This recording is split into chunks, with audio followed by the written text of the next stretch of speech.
can tell a lot about somebody from their coffee order. We look, but we don't judge. Some enjoy spending £8 on a algebraic TikTok formula. Then there are those that simply enjoy a smooth, flat white. But then there are those that enjoy something so strong that it almost bites back. Ugh. And that's what the 911 Turbo badge has been for most of the past 50 years. Something that will bite a little bit harder when you were least expecting or really wanting it to. A little bit of lag, a lot of boost, and a reputation that bordered on mythical. The one I arrived in? That's the 992 Turbo 50 years. Porsche's way of celebrating half a century of that badge. 50 years of doing speed with a little extra pressure. But before we get to the clever stuff, let's go back to when the 911 Turbo badge was something you had to respect.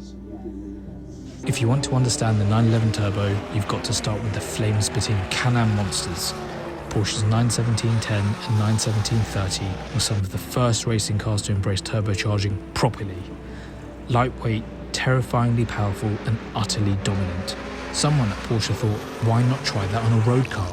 So in 1975, they launched this, the 930 Turbo, a 3-litre rear-engine 911 with a single turbo, 260 horsepower and the throttle response of a sneeze. It had turbo lag you could measure with a calendar, but when it hit, it hit. It was a challenge, a threat, and people loved it. By 1978, the 930 had a 3.3-litre engine and an intercooler. It was a bit more civilised, but only just. It was still a 911 with a rocket up its bottom, and it earned its nickname the honest way, the Widowmaker. This is different. There's no waiting, no drama. Just squeeze the throttle and feel time compress. It doesn't feel dangerously fast, just inevitably fast. The 930 made you earn it. This, it's instant, it's next day delivery, it's Amazon Prime, and the 930 was a postman in dark glasses with a dog that might rip your leg off. By the end of the 1980s, Porsche had to do something. The Turbo had the power, but not the polish. The 964 Turbo added power steering, ABS, and even more boost. Early models still used the old 3.3-litre engine, but later versions got a 3.6 and serious speed. Then came the 993 Turbo, the last air-cooled 911 and the first turbo with four-wheel drive. It had 408 horsepower from twin turbos and performance that could humble Ferraris, but without trying to kill you in the rain. It was explosive, but usable. The Turbo had become something more than just fast. It was suddenly usable every day, supercar numbers with a saloon car attitude. And this is where it got interesting. The 911 Turbo wasn't just the fastest, it was the smartest, the most versatile. It became the one that didn't need to shout.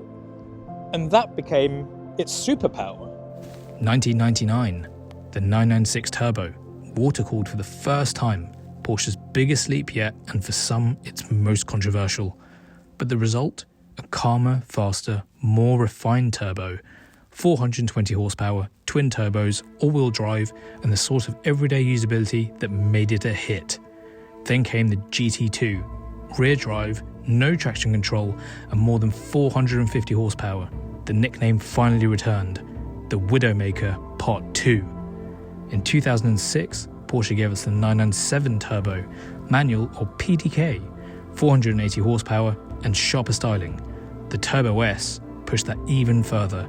And the GT2 RS, 620 horsepower of lunacy, carbon everything, a road car in the looniest possible sense. At this point, the Turbo was the benchmark. You didn't need a track, you didn't need excuses, you just needed an open road and somewhere to be. By the time the 991 Turbo arrived, the Turbo had become something else entirely. 560 horsepower, sub-3 second launches, rear-wheel steering, adaptive aero, active anti-roll. The 930 always felt like it had something to prove. The 991 knew it had nothing left to prove. Yet it was polished, but it still had bite. It was devastatingly quick, just without the drama.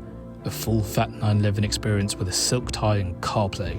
And now, we're here. The 992 Turbo, 650 horsepower, more tech than a NASA launch pad.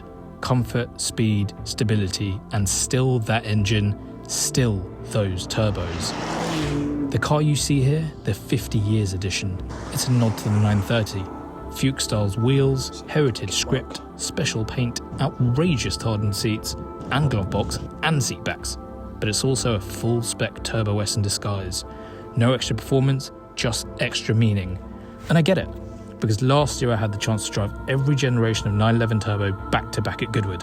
A proper deep dive from laggy lunacy to launch control perfection. And I even drove a 993 Turbo S up the hill. That car, it's like being bound to a cathedral bell.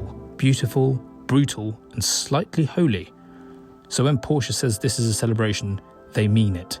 And you can feel the lineage, but it also marks a turning point. Because next, the Turbo goes hybrid.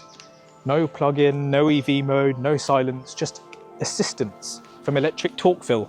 That flat six, that's not going anywhere, but that turbo lag, that'll be less detectable than ever before, smoothed over with cleverness. The Turbo is not dying, it's just getting smart.